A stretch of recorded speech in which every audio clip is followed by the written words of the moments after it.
un podcast de Cooperativa. Se concretó el alza.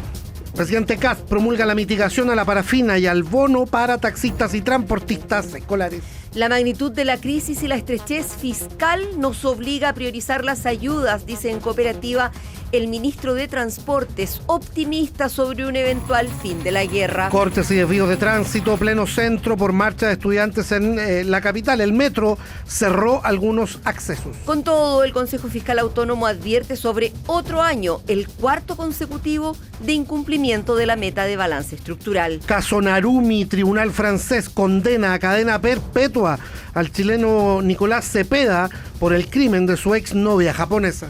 Violento asalto a dueño de una botillería en San Ramón. En Quinta Normal, un hombre fue encontrado muerto, baleado a bordo de un automóvil. El gobernador Orrego acusa discriminación a comunas del poniente de la capital por el congelamiento de los recursos para terminar la ciclovía de la Alameda. Alcaldes piden reconsiderar. En el mundo, Maduro y su esposa vuelven a los tribunales en Nueva York. Trump ahora dice que Irán está suplicando por un acuerdo y arremete contra la OTAN. Y en el fútbol, Bolivia, Italia, Suecia y otras 17 selecciones disputan el repechaje mundialista hoy día. Juega La Roja a medianoche contra Cabo Verde. Transmite Cooperativa Deportes. Estás escuchando el podcast de El Diario de Cooperativa. Una presentación de cooperativapodcast.cl. Cuando sigue adelante la movilización convocada por la ACES y por la CONFECH, además de otras organizaciones, estudiantes básicamente que se movilizan contra el gobierno de José Antonio Kast en el corazón de Santiago, plena Alameda, algunos encapuchados ya a la vista, piedras y barricadas. Hay una encendida en plena Alameda al frente de las oficinas del metro. Eso en la calzada norte, que está cortada, ¿sí? Porque la gente está circulando por la calzada sur de la principal arteria capitalina. Y ya concretadas las alzas en los combustibles, sabemos de la promulgación de la llamada Ley de Emergencia Energética y de los efectos de la crisis en la economía que reportan desde el Banco Central y desde el Consejo Fiscal Autónomo. Gonzalo Aguirre, buenas tardes. ¿Qué tal? Buenas tardes. Sí, ya pasada la medianoche, oficialmente jueves 26 de marzo, comenzó la actualización de precios de los combustibles.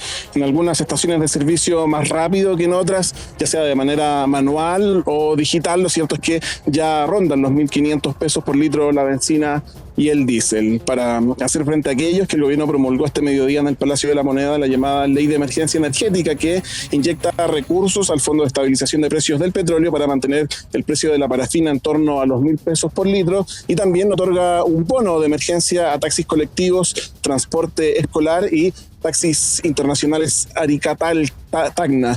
En la ceremonia en el Salón Mombaras, con los ministros de Interior, de Hacienda, Transportes, Energía y Sexpress como audiencia, esto es parte de lo que dijo el presidente José Antonio Kast. Y con esta ley se repone el Fondo de Estabilización de los Precios del Petróleo hasta $60 millones, y así se puede activar este mecanismo tan necesario de estabilización transitorio para el querosén doméstico, protegiendo, como señalé, a las familias que más dependen de este sistema para calefaccionarse. Con esta ley también vamos a apoyar, en la medida de lo posible y con un monto establecido de 100.000 pesos, a los taxis y colectivos para enfrentar esta alza. Y también se incluyó, a solicitud de las distintas instancias, el transporte escolar. Y mientras eso ocurría en el Palacio de Gobierno, en el exterior, todavía hasta esta hora se movilizan estudiantes secundarios, lo que ha generado varios desvíos de tránsito, cierres de calles para vehículos y también para los transeúntes. Actúa a esta hora, de hecho, el carro lanzaguas en la Alameda, justo frente al Banco Estado. Bueno, en cuanto a los efectos inflacionarios de los combustibles, hay nuevos pronunciamientos, por ejemplo, desde el Banco Central, que sigue presentando su informe de política monetaria. Hoy, como es costumbre, en el día después a la publicación, su presidenta Rosana Costa estuvo en Icare y esto dijo sobre el efecto de la guerra en Medio Oriente y su extensión. Esto puede durar bastante más o puede que la guerra se termine mañana. Vemos mucha sensibilidad en los precios frente a noticias que apuntan en una dirección u otra. O sea, señales que apuntan a que estamos pronto a un acuerdo hacen reaccionar inmediatamente los mercados y eso y vemos un poquito los impactos que eso puede significar. y lo contrario también. Pero también, si esta guerra es más duradera, puede tener un impacto mayor que se va a transmitir no solamente en los precios, que es el primer impacto, sino que en la capacidad de recuperar la producción y a través de los canales y los costos de producción a nivel global. Y a lo que se comenta en torno al IPOM, se suba un nuevo reporte, esta vez a cargo del Consejo Fiscal Autónomo, con su informe sobre balance estructural y nivel prudente de deuda, un análisis en el que también influye el escenario internacional. Dice el CFA que el aumento del precio del petróleo podría traducirse en presiones sobre el balance fiscal en medio de un deterioro del escenario macroeconómico global, con efectos adversos sobre el desempeño de los ingresos fiscales. Este aumento podría generar adicionalmente presiones inflacionarias con distintos efectos directos e indirectos sobre las cuentas fiscales y también las personas. Sobre la posibilidad de un nuevo cumplimiento de la meta habla la presidenta del CFA, Paula Benavides. Con las estimaciones vigentes para 2026, se concretaría el cuarto incumplimiento consecutivo de la meta de balance estructural, que incluso podría ser de un nivel mayor a lo proyectado, debido a la existencia de riesgos de desviaciones en los ingresos y gastos fiscales. Así, como consejo, hemos planteado recomendaciones para mitigarlos y destacamos que las metas fiscales que la nueva administración deberá definir en los primeros 90 días de su mandato serán determinantes para lograr una convergencia fiscal hacia el equilibrio estructural, para preservar un nivel de deuda por debajo del 45% del PIB. Materializar una senda de convergencia fiscal hacia un equilibrio estructural que sea realista pero exigente, también mejorar la estimación y el monitoreo de los ingresos fiscales para reducir sesgos en sus proyecciones y también asegurar mecanismos de corrección oportunos, ejecutables y monitoreables frente a desvíos de la meta, parte de las recomendaciones que hace el Consejo Fiscal Autónomo en esta ocasión. Gracias, Gonzalo. Buenas tardes. Todo cuando recordemos que hoy día se ajustaron las pizarras. La de 93 octanos saltó 370 pesos el litro, la de 97 390, el diésel 580 pesos más, y también subió la parafina porque no logró ser controlada por esta legislación el queroseno doméstico. Ya vamos a ir a las calles de Santiago, prácticamente todo el centro, los alrededores del Palacio de la Moneda están bloqueados para el tránsito, particularmente la Alameda, donde hay movilización de estudiantes secundarios y de educación superior. Recuerda que en el metro hay algunas estaciones que tienen los accesos restringidos también. Antes sabemos del error comunicacional por este estado en la quiebra, que sumado al alza de las bencinas ha generado críticas desde el propio oficialismo. La oposición además acudió a la Contraloría para que amplíe la investigación sobre la vocería de gobierno. Mariano Reyes, buenas tardes. ¿Qué tal, Verónica? Muy buenas tardes. Un comentario en los pasillos de Palacio esta mañana es que el gobierno del presidente José Antonio Kast fue el más rápido en que la desaprobación supere a la aprobación del mandatario.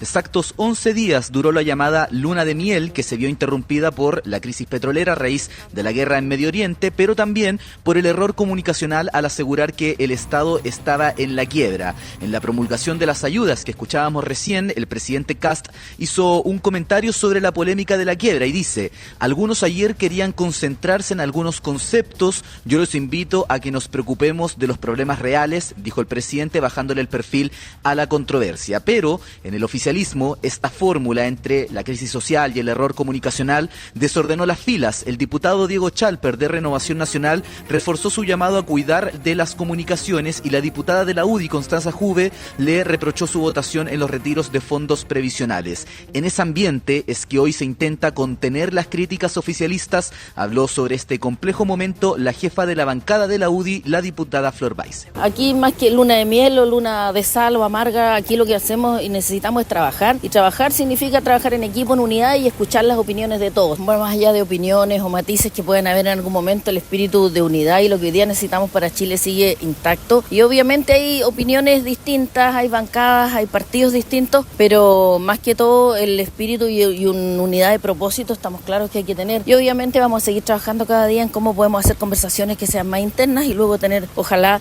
lo posible un mensaje en común. Bueno, y si bien la Contraloría ayer anunció una investigación de oficio sobre la Segegov, solicitando información respectiva sobre esta polémica publicación del Estado en la quiebra, hoy diputados del Frente Amplio llegaron hasta el ente Contralor para pedir que esa investigación no solamente esté centrada en la vocería, sino que también en presidencia. ¿Por qué? Porque ayer, en la interna del gobierno, el asesor del presidente, Cristian Valenzuela, asumió la responsabilidad de este error. Se tensa la relación, bien digo, con la oposición, lo explica el diputado frente amplista Ignacio Achurra. Las conquistas en materia de derechos sociales que ha llevado adelante el pueblo de Chile históricamente son nuestra línea roja. Nosotros estamos disponibles a recibir y revisar cada uno de los proyectos de ley en materia tributaria y todas las materias que el gobierno nos presente en el Congreso. Pero también es cierto que las oposiciones se van moldeando en relación al tono y a la forma en que se plantea un gobierno. Y este gobierno entró de manera muy agresiva. Parece que el presidente Kast quería gobernar en una situación de emergencia, provocó una situación de emergencia y ahora efectivamente está gobernando en una situación de emergencia. Y a propósito de redes sociales y cuentas oficiales, Verónica Rodrigo, durante la madrugada la cuenta de X, de Twitter, del presidente de la República fue hackeada, publicando mensajes contra el presidente de Estados Unidos, Donald Trump. Desde la presidencia advirtieron que nada de lo que se publique en esa cuenta durante la madrugada corresponde a autoría del presidente, y a esta hora el medio The Clinic, el portal web, publica que se decidió interponer una denuncia a la PDI por mal uso de las cuentas del mandatario. Sí, era bien evidente ese hackeo, o intervención, o mano mora, digamos, que era difícil pensar que el presidente iba a publicar algo así. Vamos a volver con eso, Mariano, gracias. Buenas tardes. Y ahora sí nos vamos a las calles de Santiago. Está en desarrollo la primera marcha estudiantil contra el gobierno del presidente Kast. Hay miles de estudiantes que han sido convocados y que están contra los recortes en el presupuesto en educación. Desvíos de tránsito, hay cierre parcial de algunas estaciones de metro. Paula Lillo, buenas tardes. Buenas tardes. Sí, la marcha estudiantil en rechazo a las recientes medidas impulsadas por el gobierno del presidente José Antonio Kast está actualmente en desarrollo en el centro de Santiago. Decisiones como el recorte del 3% al presupuesto del Ministerio de Educación, la limitación de la gratuidad para mayores de 30 años y el reforzamiento en el cobro del CAE fueron parte de lo que motivó esta protesta. A esto también se le suma el descontento por el alza en el precio de los combustibles. La manifestación partió en las afueras del ex Congreso y llegó hace unos 15 minutos hacia la Alameda. Hay miles de estudiantes, tanto secundarios como universitarios, distribuidos actualmente en ambos lados de la Alameda, norte, sur y también en el bandejón central a la altura de Universidad de Chile. Están actualmente algunos escapando del personal policial que se encuentra monitoreando el área. Esta instancia fue convocada por distintas organizaciones estudiantiles como la Asamblea Coordinadora de Estudiantes Secundarios, la ACES, la Confederación de Estudiantes de Chile, la CONFET, la Red Solidaria Estudiantil y la Federación de Estudiantes de la Universidad de Santiago. La vocera de la ACES, Darling Marchand, contó algunas palabras al respecto. Nos estamos manifestando ante su gobierno de emergencia y que al parecer solo atiende la emergencia de los más ricos del país, que es ganar plata a costa de los derechos de la gente. Vamos a reconstruir el movimiento estudiantil y que esto siga adelante porque no vamos a dejar que precaricen más nuestra educación, que hagan más recortes en la educación. No vamos a permitir más eso, que el gobierno nos golpee a nosotros como estudiantes, elevando las bencineras y más encima recortando la gratuidad. No hay cortes de tránsito a raíz de esto. La calle Compañía de Jesús se encuentra cortada desde Avenida Manuel Rodríguez Norte. Teatinos está desviada en Huérfanos y Agustinas también está desviada en Amunati. Y también hay cortes en la Avenida Libertador Bernardo O'Higgins, además de San Martín con Catedral. En paralelo, según informó Metro de Santiago, los accesos norte de las estaciones de la línea 1, Santa Lucía, Universidad Católica, Universidad de Chile y La Moneda se encuentran cerrados de manera preventiva. Sí, la Alameda está totalmente bloqueada a esta hora. Carabineros reporta desplazamiento de un grupo importante de sujetos, dice, de personas por Miraflores al norte desde la Alameda, también por la Alameda en dirección al poniente desde Portugal y por Santa Isabel a la altura de San Diego, eso es en las inmediaciones del Parque Almagro, interrumpiendo el tránsito vehicular. Y desde Matucana hacia el oriente, dice la Prefectura Central de Carabineros en su cuenta en X. Se recomienda en todos los casos preferir vías alternativas y circular con precaución. La gente de la USACH que tenía un lienzo que decía la gratuidad amenazada, la USACH movilizada. Tiene que ver con los límites a la gratuidad que se han anunciado. Incidentes, conatos, piedrazos, algunos encapuchados, opera el guanaco en algunos puntos, pleno centro, incluso un asomo de barricada ahí en la Alameda con Amunátegui, estaba prendida hace un rato, ahora se apagó. Seguimos pendientes de lo que ocurre en el centro de Santiago. Gracias, Paula Lillo. Buenas tardes. Buenas tardes. Otra de las noticias de la jornada, la sentencia, el veredicto en el caso Narumi. Esto llega desde Francia. José Pablo Rojas, buenas tardes. Buenas tardes, así es. Este fallo corresponde al tercer juicio realizado en Francia en contra del chileno en la ciudad de Lyon. Recordemos que los dos procesos anteriores, Cepeda había sido condenado a 28 años de cárcel, mientras que la Fiscalía había solicitado una pena de 30 años.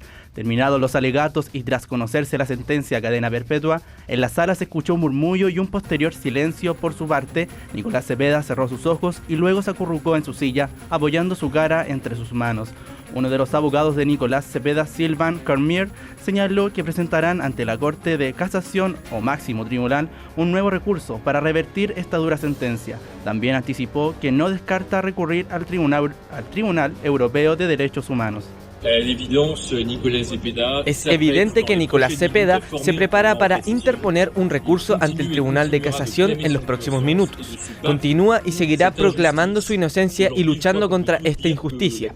Hoy creo que todos podemos afirmar que el Tribunal de lo Penal incumplió su deber y muy pronto presentaremos nuestros argumentos ante el Tribunal de Casación. Haremos todo lo posible para que la verdad salga a la luz en este caso. Si tenemos que acudir al Tribunal Europeo de Derechos Humanos, si tenemos que presentar mañana mismo una solicitud de revisión para verificar finalmente el ADN que no fue analizado por la Fiscalía, lo haremos porque Nicolás Cepeda merece que este caso llegue a su fin, un caso que él considera una profunda injusticia. La argumentación de la defensa de Cepeda no fue anticipada porque forma parte de la investigación y por tratarse de términos muy técnicos. Sin embargo, estos serán utilizados por sus abogados para recurrir ante el máximo tribunal francés. Por su parte, la abogada de la familia de Narumi Kurosaki, Sylvie Gallet, declaró que están satisfechos con el veredicto del tribunal, el que a su juicio no le creyó las mentiras a Nicolás Cepeda. El sistema judicial francés siguió su razonamiento hasta sus últimas consecuencias y tampoco se dejó engañar por las mentiras de Nicolás Cepeda. La familia temía que se creyeran esas mentiras y que ello influyera en su decisión, pero no fue así, y eso es sumamente satisfactorio. El recurso de casación debe presentarse en un plazo de 10 días. Posteriormente, la Corte francesa deberá estudiarlo, donde los plazos pueden ser de varios meses. Posteriormente, el máximo tribunal comunicará si acoge a trámite o la rechaza, y en caso de que ésta sea aceptada, debe ser nuevamente revisada para ver si da lugar un nuevo juicio. Gracias, José Pablo. Buenas tardes. Estás escuchando el podcast de El Diario de Cooperativa. Una presentación de cooperativapodcast.cl. Revisemos información policial. Sabemos de un tenista que resultó apuñalado en medio de un encerrón en la comuna de Providencia. También del cuerpo de un hombre encontrado envuelto en una frazada en un vehículo. Esto ocurrió en Quinta Normal, ahí en la zona poniente de la capital. Felipe Cofré, buenas tardes. Buenas tardes, Vero. Claro, como tú decías, envuelto en una frazada al interior de un vehículo con encargo por robo y con un disparo en la cabeza. Así fue encontrado el cuerpo de un hombre que fue abandonado en calle Edison. Esta madrugada, todo en la comuna de Quinta Normal, fueron los mismos vecinos que alertaron a carabineros, a personal municipal, luego que encontraran extraño este bulto ubicado en el asiento trasero de este auto que no reconocieron como del sector. Además, no tenía a la vista sus placas patentes. Al llegar personal policial se constató que la víctima, un hombre adulto de unos 35 años, tenía una herida de bala en la cabeza, atribuible a la participación de terceros, y el crimen se habría cometido en otro lugar, así lo indicó el fiscal Felipe Olivarí de la Fiscalía Metropolitana Centro Norte. Nos percatamos de que luego de examinado el sitio del suceso y el cuerpo del fallecido, podríamos estar hablando de efectivamente un delito de homicidio. La causa de muerte es él tiene un balazo, un impacto balístico en su cabeza, específicamente en la frente, lo que le causó la muerte. Y estamos realizando todas las diligencias para efectos de determinar dónde habría sido. Se entiende que no fue en este lugar. Habría que identificar dónde y cuándo habría sido, según los primeros peritajes.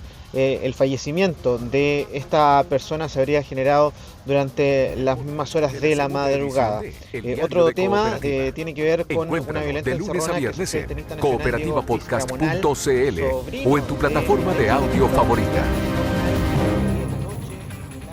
Pocuro en Providencia fue apuñalado por una turba de 8 delincuentes que luego de agredirlo además se llevaron su auto. Ese era el objetivo, según indicó Carabineros, pese a que no presentó o se opuso al robo. De igual forma recibió varias heridas cortopunzantes en la espalda, provocándole heridas de carácter grave, afortunadamente fuera de riesgo.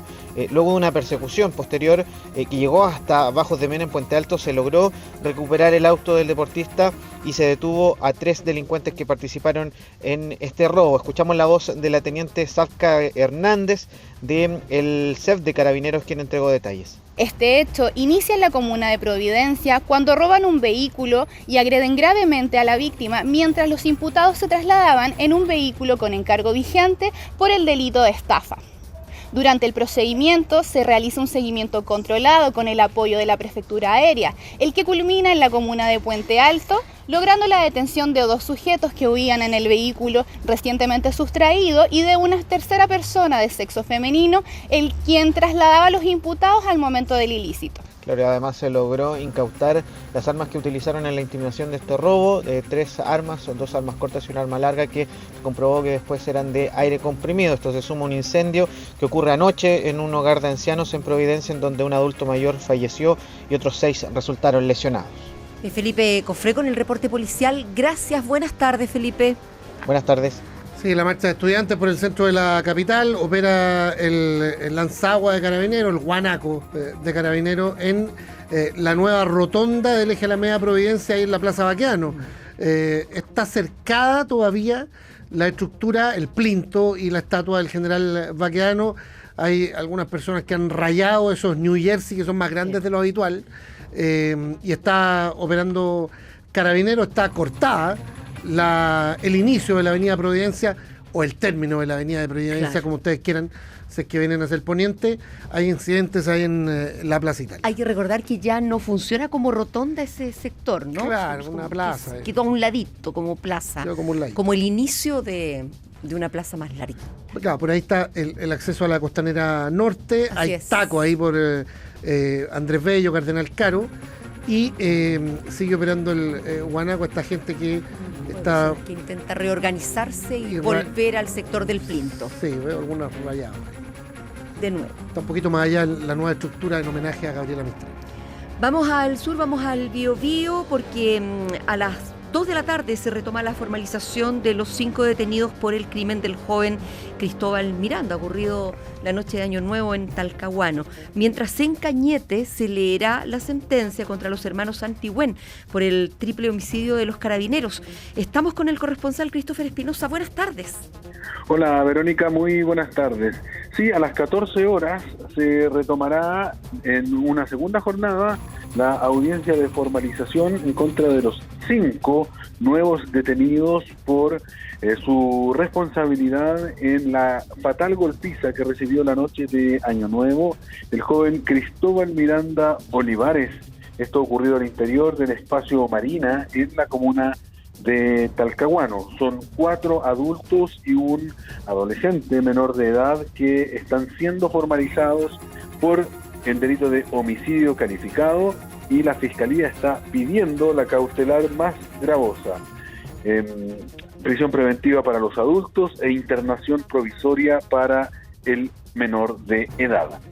Vicente es hermano de Cristóbal Miranda. Él estaba acompañando a su hermano en la noche en que ambos fueron objetos de este ataque y reaccionó ante la nueva detención, ya que antes habían 2 personas ya en prisión preventiva.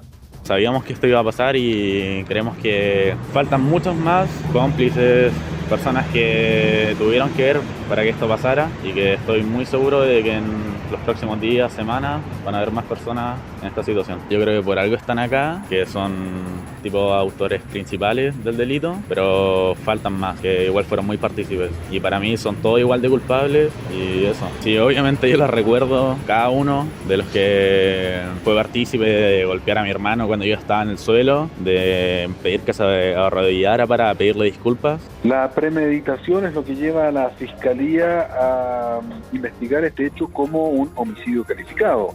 Hay que recordar que entre los antecedentes está el rescate de un chat creado con el nombre de la pandilla Tokyo Manji, y allí se habría coordinado todo para concretar el ataque que terminó finalmente de la peor manera. Por eso se pide la prisión preventiva. Escuchamos a Remberto Valdés, abogado de la familia Miranda Olivares. Elaborando los elementos que constan en el chat, que ya es de conocimiento público, y por eso es que me atrevo a comentarlo. La premeditación, el concierto previo que estas personas tuvieron para golpear al menos el número de 7 personas a Cristóbal Miranda en el suelo. Los antecedentes también médicos que se ventilaron en la audiencia dan cuenta de que él no tuvo ninguna posibilidad de defenderse, que sufrió todos los daños en el suelo, que fue golpeado de manera brutal y eso le provocó la muerte. A las 2 de la tarde parte el debate de cautelares con la exposición de la defensa de los imputados.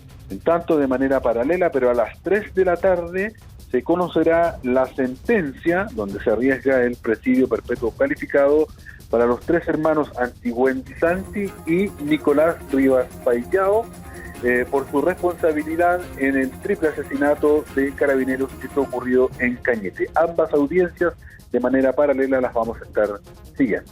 Gracias, Christopher. Buenas tardes. Buenas tardes. Lo que está pasando. Síntesis informativa de El Diario de Cooperativa. Se concretó el alza. Presidente Kast promulga la mitigación a la parafina y al bono para taxistas y transportistas escolares. La magnitud de la crisis y la estrechez fiscal nos obliga a priorizar las ayudas, dice en Cooperativa el ministro de Transportes, optimista sobre un eventual fin de la guerra. Cortes y desvíos de tránsito, pleno centro por marcha de estudiantes en la capital. El metro cerró algunos accesos. Con todo, el Consejo Fiscal Autónomo advierte sobre otro año, el 4º consecutivo, de incumplimiento de la meta de balance estructural. Caso Narumi, tribunal francés condena a cadena perpetua al chileno Nicolás Cepeda por el crimen de su exnovia japonesa. Violento asalto a dueño de una botillería en San Ramón. En Quinta Normal, un hombre fue encontrado muerto, baleado a bordo de un automóvil. El gobernador Orrego acusa discriminación a comunas del poniente de la capital por el congelamiento de los recursos para terminar la ciclovía de la Alameda. Alcaldes piden reconsiderar. En el mundo, Maduro y su esposa vuelven a los tribunales en Nueva York. Trump ahora dice que Irán está suplicando por un acuerdo y arremete contra la OTAN. Y en el fútbol, Bolivia, Italia, Suecia y otras 17 selecciones disputan el repechaje mundialista hoy día. Juega La Roja a medianoche contra Cabo Verde. Transmite Cooperativa Deportes. Aquí termina el podcast de la segunda edición de El Diario de Cooperativa. Encuéntralo de lunes a viernes en cooperativapodcast.cl o en tu plataforma de audio favorita.